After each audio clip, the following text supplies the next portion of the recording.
ইউরোপের কোন দেশগুলোতে যেতে চাচ্ছেন, ধরেন আমি নতুন করে যেতে চাই, আমার জন্য যাওয়ার ক্ষেত্রে নতুন কোনো সুবিধা নেই। ইউরোপের যে দেশগুলো আছে একেবারে নামে মাত্র কর্মী যায়।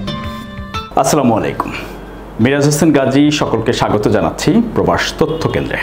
বিদেশগামী কর্মী এবং যারা প্রবাসে আছেন তাদের জন্য গুরুত্বপূর্ণ এবং জরুরি তথ্যগুলো ভিডিও প্রতিবেদন আকারে তুলে ধরা হয় প্রবাস তথ্য কেন্দ্রের ডিজিটাল প্ল্যাটফর্মগুলোতে। যারা নতুন যুক্ত হয়েছেন, পরবর্তী যে কোনো আপডেট স্বয়ংক্রিয়ভাবে পেতে প্রবাস তথ্য কেন্দ্র ইউটিউব চ্যানেলটি সাবস্ক্রাইব করে বেল আইকনটি প্রেস করতে পারেন। প্রবাস তথ্য কেন্দ্র ফেসবুক পেজে লাইক দিয়ে বা ফলো করে আপনারা যুক্ত থাকতে পারেন।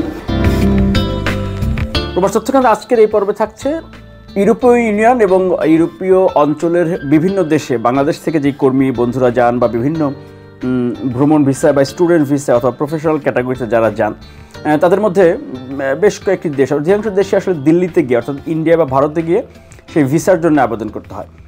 এই বিষয়ে একটি ভালো খবর আছে, অগ্রগতি আছে। সেটি হলো যে 9 ডিসেম্বর 2024 প্রধান উপদেষ্টার সাথে ডক্টর মোহাম্মদ ইউনূসের সাথে ইউরোপীয় ইউনিয়নভুক্ত দেশগুলোর প্রতিনিধিরা তারা আসলে দেখা করেছেন, বৈঠক করেছেন। সেখানে বিভিন্ন বিষয় নিয়ে আলোচনা হয়েছে এবং বাংলাদেশের পক্ষ থেকে দাবি জানানো হয়েছিল যে দিল্লিতে গিয়ে যেন এই যে ইউরোপের দেশের কোনো দেশের ভিসার জন্য যেন আবেদন করতে না হয় এবং সেটি যে কোনো দেশে, দিল্লি বাদে বাংলাদেশে যদি করা যায় সেটি ভালো, না হলে অন্য কোনো দেশে যেন সেটি করা হয়। এ বিষয়ে বৈঠক শেষে ব্রিফিংয়ে জানিয়েছেন রিজওয়ানা হাসান এবং প্রধান উপদেষ্টার প্রেস সচিব শফিকুল আলম। তারা ব্রিফ করেছেন। একটা প্রস্তাবনা আমাদের পক্ষ থেকে ছিল যে বাংলাদেশের নাগরিকেরা অনেক ইউরোপিয়ান দেশে যেতে গেলে ভিসার জন্য আবেদন করতে হয় দিল্লি থেকে। এটা অনেক সময় ঝামেলা হয়ে যায়। তাদের কাছে আমাদের একটা সুস্পষ্ট অনুরোধ ছিল যে তারা যেন এই ভিসা সেন্টারগুলো দিল্লি থেকে সরিয়ে অন্যত্র স্থাপন করে, যাতে করে এই মুহূর্তে যারা বাংলাদেশি শিক্ষার্থীরা ইউরোপের বিভিন্ন দেশে যাবেন কিন্তু বাংলাদেশে তাদের দূতাবাস নেই, তারা তো যেতে পারছেন না, প্রক্রিয়াটা বিলম্বিত হচ্ছে। ভবিষ্যতে যেন এরকম বিলম্বিত আর না হয় সেই জন্য দিল্লিতে সেন্টার না রেখে আমরা অন্যান্য দেশে সরিয়ে নেওয়ার কথা বলেছি। মূলত এটি হচ্ছে যে খবর যে এখন আমাদের যারা প্রবাসী বিদেশগামী কর্মী বন্ধুরা বা বিভিন্ন ক্যাটাগরি যারা ইউরোপে যেতে চান, তারা আসলে এরই মধ্যে বিভ্রান্ত হওয়া শুরু করেছেন এই 1-2 দিনের মধ্যেই। তো আসলে এতে করে যারা ইউরোপের কোন দেশগুলোতে যেতে চাচ্ছেন, ধরেন আমি নতুন করে যেতে চাই, আমার জন্য বা আপনাদের জন্য ভিসা পাওয়া বা যাওয়ার ক্ষেত্রে নতুন কোনো সুবিধা নেই।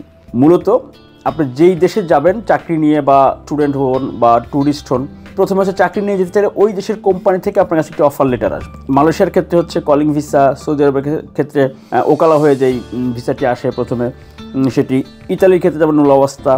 এরপরে হচ্ছে বাংলাদেশের জন্য দায়িত্বপ্রাপ্ত ওই দেশের যে দূতাবাস বা হাই কমিশন আছে সেখানে আপনাকে এই কাগজপত্র সব জমা দেওয়ার পরে তারা হচ্ছে আপনাকে ভিসা দেবে যাওয়ার জন্য, যে আপনি আপনি আমাদের ইউরোপের অমুক দেশে যেতে পারছেন। অর্থাৎ দূতাবাস সেবাটি দেয় হচ্ছে যে আপনি বিদেশি কোনো একটি কোম্পানিতে চাকরি নিয়ে যাবেন, সেই কোম্পানি আপনাকে যখন অফার লেটার পাঠাবে ওই দেশের গভর্নমেন্টের অনুমতি নিয়ে, এরপরে আপনার অর্থাৎ বাংলাদেশের জন্য দায়িত্বপ্রাপ্ত যেই দূতাবাস আছে ইউরোপের দেশগুলোর অধিকাংশই হচ্ছে যে দিল্লিতে, ইন্ডিয়াতে তো এখন ভিসা দেওয়ার ক্ষেত্রে জটিলতা, বিভিন্ন সময় নানা রকম জটিলতা হয়। এই কারণে দিল্লির বাইরে অন্য কোনো দেশে বা বাংলাদেশে যদি আনা যায়, ইউরোপের দেশগুলোকে ভিসা যেই দেশগুলো বাইরে থেকে দিচ্ছে দিল্লি থেকে, তাদেরকে পরিবর্তন করার জন্য বাংলাদেশ থেকে প্রস্তাব দেওয়া হয়। তবে একটি সতর্কতামূলক তথ্য দিতে চাই, ইউরোপের যে দেশগুলো আছে সেই দেশগুলোতে কিন্তু একেবারে নামে মাত্র কর্মী যায়। যে কারণে আপনি একটু খেয়াল করবেন, কোনো চটকদার বিজ্ঞাপনে ফাঁদে পা দেবেন না এবং প্রবাস তথ্য কেন্দ্রে নিয়মিত আপডেটগুলো দেওয়া হয়, কোন দেশে কত কর্মী যাচ্ছে তাতে আপনি ধারণা পাবেন যে এক মাসে এক দেশে যাচ্ছে 1 লাখ কর্মী আর এক দেশে যাচ্ছে মাত্র 10 জন বা 5 জন কর্মী।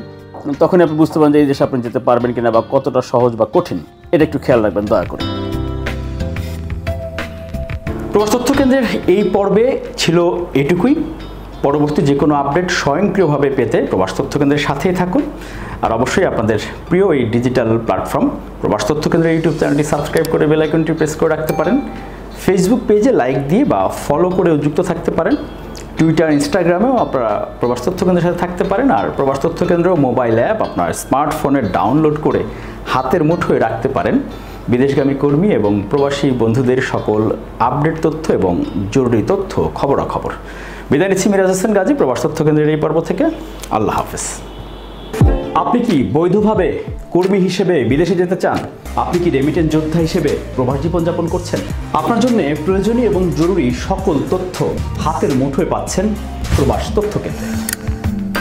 প্রবাস তথ্য কেন্দ্র ইউটিউব চ্যানেল, এরই মধ্যে 10 লাখের বেশি সদস্যের বিশাল একটি পরিবার আমরা এখন।